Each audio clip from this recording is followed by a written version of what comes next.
ഇന്ന് നമ്മൾ 2 പേർക്ക് സെർവ് ചെയ്യാൻ ആവശ്യമായ റാഗി സ്മൂത്തിയാണ് ഉണ്ടാക്കുന്നത്. അതിനായി ഞാൻ 4 ടേബിൾ സ്പൂൺ റാഗി പൗഡർ എടുത്തിട്ടുണ്ട്.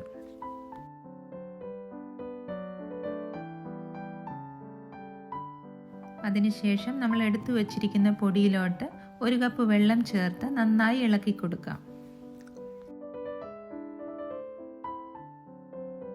റാഗി മിക്സർ തയ്യാറാക്കിയതിന് ശേഷം ഒരു സോസ് പാനിലോട്ട് 1.5 കപ്പ് വെള്ളമൊഴിച്ച് അത് ചൂടാക്കിയെടുക്കാം. അതിനോടൊപ്പം ഒരു എക്സ്ട്രാ ഫ്ലേവർ കിട്ടാൻ വേണ്ടി നമുക്കൊരു ചെറിയ കഷ്ണം കറുവാപ്പട്ട കൂടെ ചേർത്ത് കൊടുക്കാം. സോസ് പാനിലെ വെള്ളം ചൂടായി കഴിയുമ്പോൾ നമ്മൾ നേരത്തെ കലക്കി വെച്ചിരിക്കുന്ന റാഗി അതിലോട്ട് ഒഴിക്കാവുന്നതാണ്. അതിനുശേഷം തീ മീഡിയം ഫ്ലെയിമിലാക്കിയിട്ട് റാഗി വേകുന്നത് വരെ നന്നായി ഇളക്കി കൊടുക്കാം. ഒത്തിരി കുറുകി പോകാതെ ഏകദേശം ഈ ഒരു കൺസിസ്റ്റൻസിയിൽ റാഗി മിക്സ്ചറിനെ തണുപ്പിക്കാൻ വയ്ക്കാവുന്നതാണ്. നമ്മൾ നേരത്തെ ചേർത്ത് കൊടുത്ത ചെറുകഷ്ണം കറുവാപ്പട്ടയെ അരച്ച് ചേർക്കാൻ താല്പര്യമില്ലാത്തവർക്ക് ഇപ്പോൾ എടുത്തു മാറ്റാവുന്നതാണ്.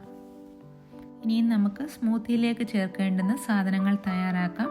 അതിനായി ഞാൻ എടുത്തിരിക്കുന്നത് 5 ഈന്തപ്പഴം, 12 ബദാം, പിന്നെ 2 പഴവും.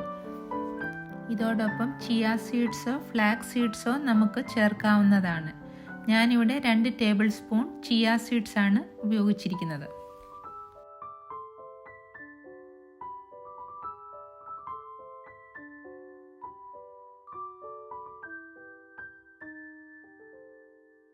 നേരത്തെ വെള്ളത്തിലിട്ട് സോക്ക് ചെയ്ത് വെച്ചിരിക്കുന്ന ബദാമിൻ്റെ തൊലി കളഞ്ഞാണ് ഞാൻ ചേർത്ത് കൊടുക്കുന്നത്.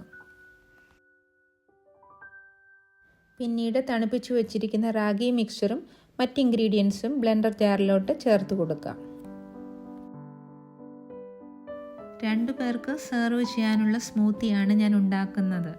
എന്നാൽ ബ്ലെൻഡറിൻ്റെ ജാറ് ചെറുതായതുകൊണ്ട് 2 പ്രാവശ്യമായാണ് അരച്ചെടുക്കുന്നത്.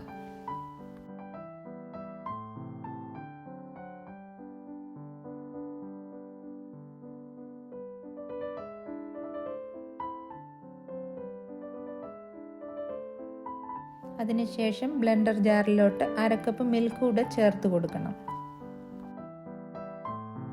പശുവിൻ പാൽ ഉപയോഗിക്കാത്തവർക്ക് പകരം ബദാം മിൽക്കോ വെള്ളമോ ചേർക്കാവുന്നതാണ്.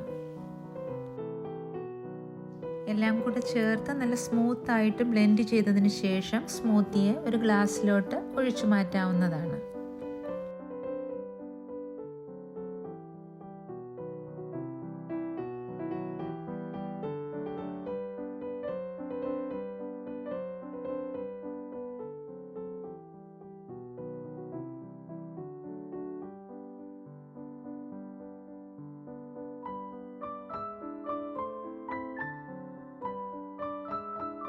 അല്പം ആൽമണ്ട്സ് കൂടെ ചേർത്ത് ഞാൻ ഇതിനെ ഒന്ന് ഗാർണിഷ് ചെയ്യുന്നുണ്ട്.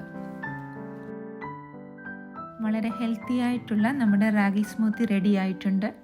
ട്രൈ ചെയ്തിട്ട് ദയവായി നിങ്ങളുടെ അഭിപ്രായങ്ങൾ അറിയിക്കുക.